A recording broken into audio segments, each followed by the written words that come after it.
Hi everyone. Welcome back to IMO Learning Language. I'm Alex. And I'm Karen. It's great to be here with you today. Alex, have you seen the news today? Tokyo is buzzing. I definitely have. It's hard to miss when the stock market makes such a huge move. Exactly. Today, we're going to talk about a major jump in the Japanese stock market. But don't worry if you aren't an expert in finance. We're going to break down the vocabulary so you can talk about the economy with your friends or colleagues. That's right. First, we'll listen to a short news summary. Then, we'll explain the key terms. Finally, we'll have a discussion about what this means for our daily lives. The news summary. Let's start with the headlines. The Nikkei 225 surged today, finishing above the 54,000 yen level.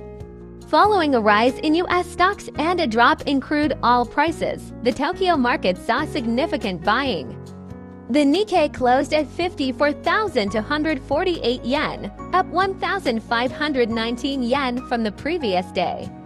While uncertainty in the Middle East remains, extreme caution among investors seems to be easing. Wow, 54,000 yen. That sounds like a record-breaking atmosphere, doesn't it? It really does. Now, let's look at some of the words we just used. Before this topic, I want to ask you, the first word is surge, S-U-R-G-E. Karen, how would you explain this? To surge means to move forward or upward very quickly and suddenly.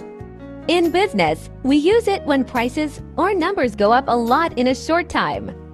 For example, the demand for ice cream surged during the heat wave. Great example. The opposite might be plummet or slump. Next, we heard rebound. Think of a basketball. You throw it down and it bounces back up. That's a rebound. If the market was down yesterday but went up today, it rebounded. Very clear. How about crude oil? That's just raw oil before it gets processed into gasoline. When crude oil prices drop, it's usually good news for companies because their transport costs go down. And finally, uncertainty. This is a big one in news. Yes, it comes from not certain. It's the feeling that we don't know what will happen next.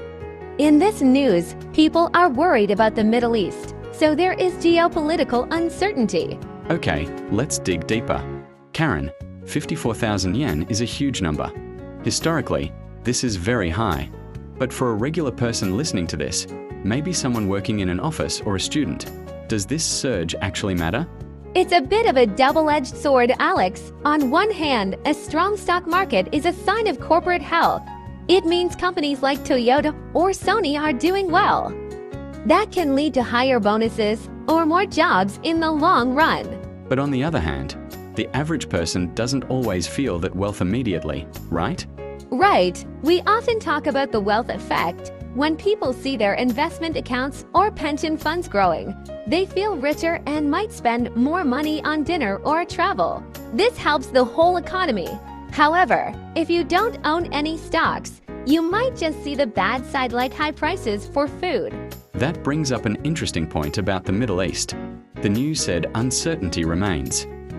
If things get worse there, oil prices could surge again, couldn't they? Absolutely. The market is very sensitive right now. It's like a seesaw. On one side, you have greed and on the other, you have fear. Today, greed won because people felt the prices had dropped too low. It's almost like psychology, isn't it? It's not just about math. It's about how thousands of people feel at the same time.